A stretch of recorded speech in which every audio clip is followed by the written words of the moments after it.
Hi, this is Roger. Thanks for dropping by. Hardline topic today, C.I.T.E.S. Are you guilty?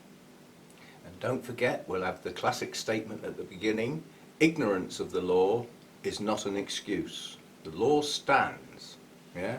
As I'm going to find out tomorrow when I go to my Naughty Drivers Club.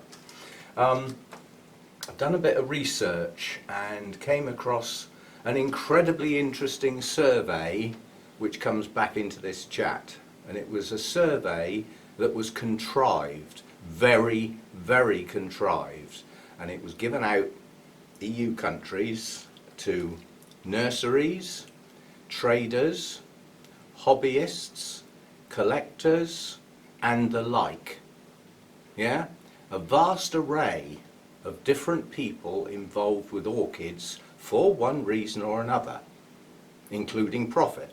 Yeah? So, you know, if you're a trader, you don't do it for fun, do you? You may have started out that way, but then it goes on. So the survey was very clever in its questions. An example, have you got a Paphiopedilum species? Well, out in my audience now, a lot of people are probably going to say yes. Paphiopedilums don't lend themselves to the cloning process. So to get lots, you've got to go back to seed, and you're looking at a very long-term process. This can often make them very expensive. Many Paphiopedilums are already extinct, and one person that was caught was not even classed as an orchid type person. They were some sort of salesperson. But they'd been going out into places like Philippines, places like that, and finding through information chains, asking around where certain rare species were found. And he found an area that hadn't been found before, where the Rothschildianum, or whatever it's called, was actually growing. He stripped it. That area became extinct. And they were all brought back illegally. Yeah? So, you go into your friend's place, and he's got a couple. He says, I could sell you one of them. Great. You'll now party. Because you've got no guarantee where that guy got them from. And even if you can guarantee that he got them from a legitimate source, you don't know where they got them from. And so it goes on. And it goes back to the source. I've got a couple of friends that have seen this with their eyes. So it's fact. Out in places like Laos, they clear forests to grow stuff, normally to sell for profit rather than to eat themselves. Although the profit allows them to eat, you've got to accept the fact that a lot of our rarer orchids come from very poor countries where life is hard enough, and in most people's eyes supersedes the life of plants or animals. I don't necessarily agree with that. I'm just saying. As far as I'm concerned, a tiger is worth the life of 1,000 humans. That's going to stir people up, isn't it? But anyway, C.I.T.E.S was put there, a convention on international trade in endangered species. I'll get there in a minute. That's what it was set up for back in the 60s. And it was to try and stop the illegal trade of endangered stuff, right from the marine life through to plants, insects, animals, the lot. And let's go back to our orchids, which is what we're all about. All orchids are protected. Now that's a different law to C.I.T.E.S. Yeah? I mean, I know one of our rarer orchids that's only found in a couple of places in the UK. Where it's found, it's common as muck. It doesn't mean to say you can go and dig them up. Yeah? So let's go to there first. UK. If you buy online from the EU one of our native orchids, I'd virtually stake my life on the fact that's been dug up from the wild. Now, it might not be an endangered species, but it's protected. The law has been broken. And that applies to any of you. You go out and dig an orchid up or take it from a tree, you are infringing a law somewhere. They are all protected. and some are endangered. Would you know the difference? So let's come back to that survey. The survey was based on almost trick questions to find out. And one of our very, very well-known French nurseries was blatantly found to be breaking the law and ignoring CITES and importing stuff from outside the EU. And did they care? Did they hell? They paid the fine and looked at the profit they made on the plants, weighed one up against the other and just basically said sod it. And that's the problem with CITES. Prosecution is next to nothing. Yeah? And even though countries have signed up to it, they can't enforce it. They can't afford the enforcement procedures. So who does it come down to? Some poor old bloke in customs who sees a box and goes through the machine and they think, that's got plants in it, let's have a look. And then one of them might possibly recognise one of those plants as an orchid. So what do? Confiscate them. What happens to those orchids now? They die. And one classic example, a guy went to a hell of a lot of trouble in the States to rescue plants from an area that was due to be cleared. He got permission from the government, from the country. All the paperwork was done. The plants arrived in the States. One little piece of paper was forgotten to be signed in the country of origin. They confiscated the plants. Yeah? Now he went to a lot of trouble to recreate that documentation in the country of origin, get it dealt with to allow those plants to be taken back. And by the time that was done, they were all dead. So does CITES work? And my simple answer is no, it flipping doesn't. Its idea is brilliant. In practice, it doesn't work. Right, we come back to our potential leaving the EU. Don't hold your breath. But should that happen, then CITES and the phytosanitary certificates will become active between the UK and the EU. Now let's be clear on this, it's not as bad as it sounds, and people make this out to such that, oh, the international sellers won't come to the UK anymore. The C.I.T.E.S certificate is per genus. So you can bring 3,000 Phalaenopsis into the UK on a single certificate. And that whole batch will get inspected for cleanliness, bugs, etc., disease, and given a phytosanitary certificate. Now the C.I.T.E.S costs about 70 quid. 3,000 plants? 70 into 3,000? Is that really a significant increase in price? No! So all this panic may not actually take place. Now let's come back to me. In here, I had a look through my notes and I can list possibly 6 plants that would probably be highly suspect they were bought by me through a legitimate source. Now at the time when I bought them, some were gifts. I didn't even think about it, but perhaps we should. Yeah. And then if you just come back to my passion is Dendrobiums. There's an awful lot of species in there, and an awful lot have been bought online, all from EU countries. But I don't know where they got them from, do I? And some of those are from individual sellers, not strictly speaking a trader, a nursery, individual seller. Well, where are they getting them from? Are they going to nurseries and buying them? And you'd still have to question, where did the nursery get them from? I know there are some European countries that are getting plants in overland via the back door with no paperwork from outside the EU. And a lot of them have travelled a very long way. Out where the World Cup was.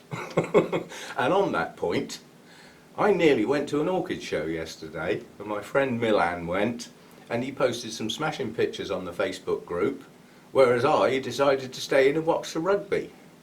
Well, we can't get it right all the time, can we? I think I'd have preferred to have gone to the show, quite honestly. From my point of view, I didn't think it was a good game, irrespective of who was playing. I give South Africa their due. They came out with a tactic that stopped England being able to play. Well, tactics or not, when you're in the World Cup final, the goal is to win. Yeah? And they played it in such a way that England just couldn't get going. All credit where it's due. Anyway, that's enough of sport. I don't take it that seriously. And we didn't blub in our coffee. Quite honestly, I didn't even watch the last half hour. I lost interest in it. And probably missed the best bits of the game. Never mind. Okay, so I've got quite a few species in here. And don't forget, you could probably include primary crosses, because 2 species were involved there. We haven't got deep into the hybridization at that point. But nonetheless, should we question the origins of our plants? Now, I could virtually stake my life on the fact, if I go to Burnham's and buy a plant, that it was bought legitimately and any paperwork that was needed was done. Yeah? Because I know the people, and I know several other nurseries that would just comply by default and are not really open to question. But when you get into the rarities, that survey identified the most guilty parties as private collectors. I must have this plant because it's rare, it's a species, and nobody else has got one. And they'll pay any amount of money and get it by any means. They're the worst offenders. Are you one of those? I'm not. I don't collect species, I collect plants that I like. And a lot of it with me is, are they pretty blooms, yes or no? How long do they last? Are they fragrant? And once I've done that bit, if it's got a hybrid name, to me, it doesn't actually matter. It's still an orchid. I don't care. I'm not a species collector. I just happen to have quite a lot of them, and it's just happened. I didn't go out to get it because it was a species. I went out to get it because of what it looks like. Yeah? And sometimes because it's a challenge. And some have turned out to be a challenge when I didn't expect. But, as I said, I've got what could be some guilty parties in here, and that wasn't intentional, but nonetheless it could have happened. And when it's a gift, what can you do? But there are some suspect plants in here, definitely. Now, there are plants that easily accept the cloning process, the meristome. You know, you take a bit of the growing plant, mash it into thousands of pieces and grow thousands of plants in flasks. Yeah? You still have to question where the original plant came from, but the chances are that's been done enough times that all the plants you're getting are probably okay. But did that original species come to the place where it was done legitimately? And you've probably got no way of ever telling. So then we step back. If we've got no way of telling, should we worry? And the answer is yes and no. I don't grow our native orchids. I've only got one, and I got that from a water garden centre that sells plants for your water garden and stuff like that. And yes, it's an orchid, and it is quite an unusual variety of one of our native species. But they had dozens and dozens and dozens of them.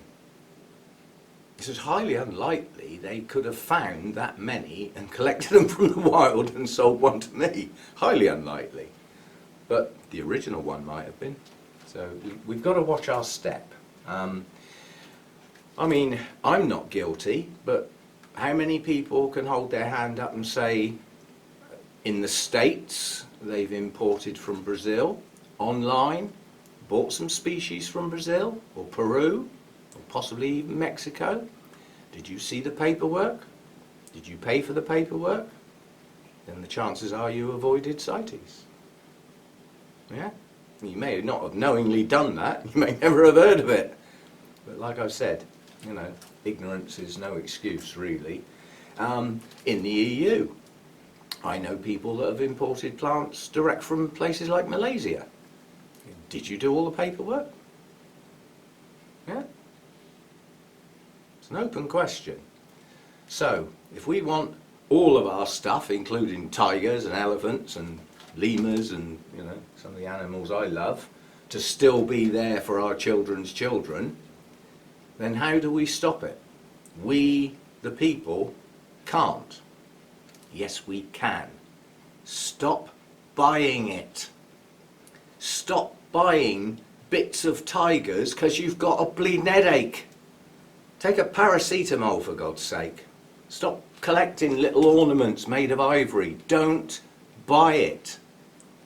If the end game stops, the start has no purpose. Yeah? And it is the only way to stop some of this trade is stop buying the products.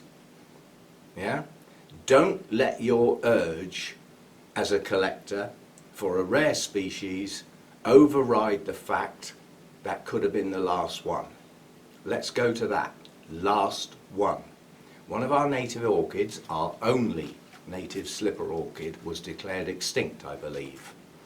And then they found one in a little old lady's garden. One. Decreed the last one.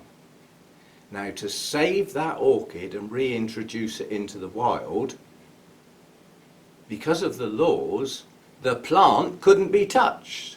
But special arrangements were made to collect some seed and get it going again. Now, you take, like most friends have seen, forest destruction in places like Laos and various other places. You can cut the forest down and get away with it. But when the trees are on the ground, if you go and collect the orchids, you're breaking the law. Where's the logic? So, back to the original question, does C.I.T.E.S work? The answer is, in the main, no. Despite its brilliant ideas, fundamental principles, in practice it's not working. In practice, it can stop endangered species being saved from habitat destruction. Where's the point? Yeah? Right, that'll do. Have we got any orchids to look at today? Not really. I wanted this to be a chat. And it's a food for thought chat. And we go back to the original title, Are You Guilty? And the answer is you probably don't know. I doubt if any of my viewers are intentionally guilty, but having heard the stories now, you might have to think back and think, actually that was wrong, I shouldn't have done that. Maybe, I don't know. If you go into Homebase or Sainsbury's or Morrison's, if you want to pay twice as much, and buy a Phalaenopsis from the mass producers, you're probably okay. But every now and again, those mass producers have to bring a species into a cross to do something. Like hybrids can get bigger. Yeah? Hybrid, cross with hybrid, cross with hybrid. And you end up with a plant with 12-inch leaves, which doesn't lend itself to packaging very well because you've got to bend them up in that sleeve, so they don't pack very well. So you might introduce a dwarf species to just try and get the leaf size down. Where did that species come from? So it's just open questions, really. But in the main, the sort of stuff you buy in supermarkets, garden centres and stuff like that, you're probably safe. It's fine. Those have been mass-produced. The species that of their origins is long since gone and forgotten and probably doesn't even exist in those places. They're gone. They work on the hybrids. And they are mass-produced. They have never seen the wild. But you've got a room full of species, you perhaps have to question not only where did they come from, but where did the people you got them from get them from, and work it backwards. And if the origins are in one of those places where there's a lot of habitat destruction and poverty, you may be the end result of the guilty parties involved right through the line. Yeah? As I said, a lot of that stuff stripped out of the forest in Laos is bundled up into carts, taken over the border into Thailand, and sold legitimately in the markets as though it had been done properly. And people are buying them in bulk and then getting them in through the back door into the EU. fact. People who've seen it happening can prove it. But is anything done about it? Is it hell? And it annoys me. It annoys me enough to think about, can I do something about it? Well, the answer is probably no. The ones I've got I need to look after, you know. I'd be doing a disservice to that species if I let it die, wouldn't I?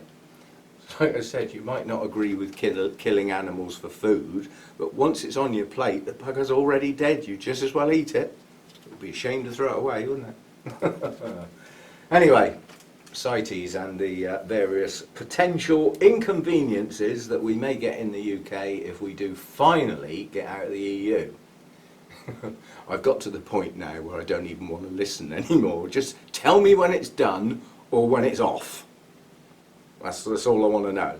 Don't care about how, who, why. I've had enough of it. And I'm sure so have most people. Just had enough of it all. Apparently the politicians are organising their Christmas do. It's basically a piss up in a brewery, lots of drinks and stuff. But at the moment, they can't find anybody to organise it. See you next time. Thanks for dropping by.